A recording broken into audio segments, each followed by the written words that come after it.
We're back on STL Live, and I'm joined by Kathryn Feldt from Marygrove. We're going to talk about a lot of things, actually, to do with Marygrove, a big fundraiser coming up. But first, I wanted to learn more about Marygrove, because it's not every day that I get to talk to a representative from an institution, an organization that's been around for more than 150 years, if I'm not right, 165 years. Is that correct? That's correct, yeah. So tell us about Marygrove. Well, as you just mentioned, it's an organization that's been around for such a long time. It's helped hundreds of thousands in its history of children, and not a lot of folks know about it. So we're really always happy to have an opportunity to talk about our organization and the role it plays.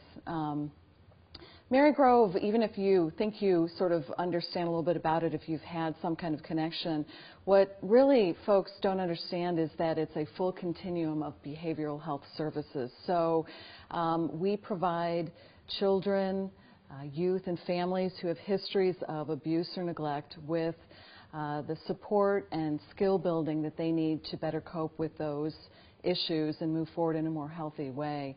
And we have a variety of programs.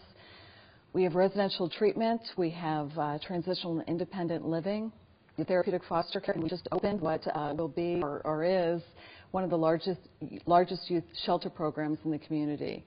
So we have a lot of things going on. We have kids and families. You, when we were talking off camera, you told me an interesting kind of synopsis of the history. What did Marygrove start off as, and then when and how has it sort of changed over the past 150 years? Mm-hmm. Well, originally Marygrove was started in the city of St. Louis in the mid-1800s, and it was established by the Sisters of Good Shepherd, and the current campus was built in the mid-60s. And in the 80s, our current CEO, who is a daughter of charity, Sister Helen, who many people know, and of course she's a beloved leader of this organization, they built the current campus, which is a 43-acre campus that overlooks the Missouri River in Florissant. And Sister Helen likes to refer to it just as many of the children are at the end of their road when they arrive at Marygrove. So we sit on the end of Malamphy, and over 200 children are in residential care on our campus. So there's a long-standing history of helping families in need, and that continues, and that will continue with our big event that's coming up. Yes, so tell me briefly about, we're going to talk more about it in the second half of the show, but tell me about this fundraiser and why it's so important that's coming up. Well, Bloom was an event that was started years ago, recognizing that although we do raise revenue by taking care of children, there's always a gap, and we thought we could both engage the community in financial support and our work. So we're celebrating a year with a lot of fun and all visit to have a story there with over 500 guests be there, you know, how Marygrove has helped them. And this year is very special because we're honoring Mary Stillman and Donnie Danforth for their work helping kids.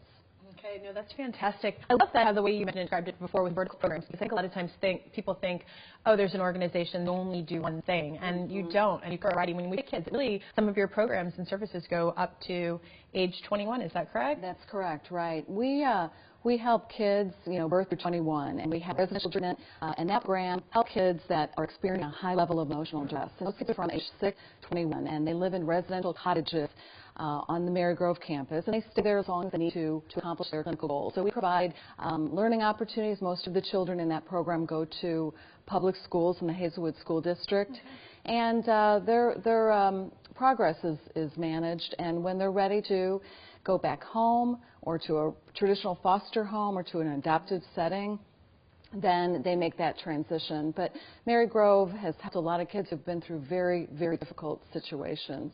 Okay. Well, the fundraiser's coming up. It's called Bloom. It's the 10th year for this specific fundraiser. It's taking place at the Four Seasons on February 5th. If you want to learn more information, you can email Kathryn at our email address right there on the screen, or go to marygrovechildren.org. But don't go there. We're going to take a quick break, and we're going to return with Kathryn Feldt from Marygrove.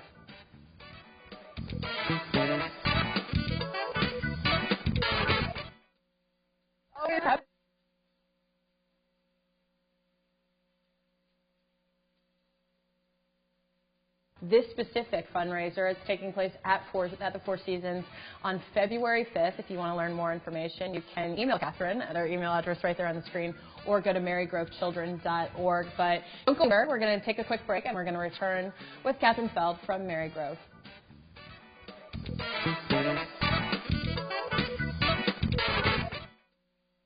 always happy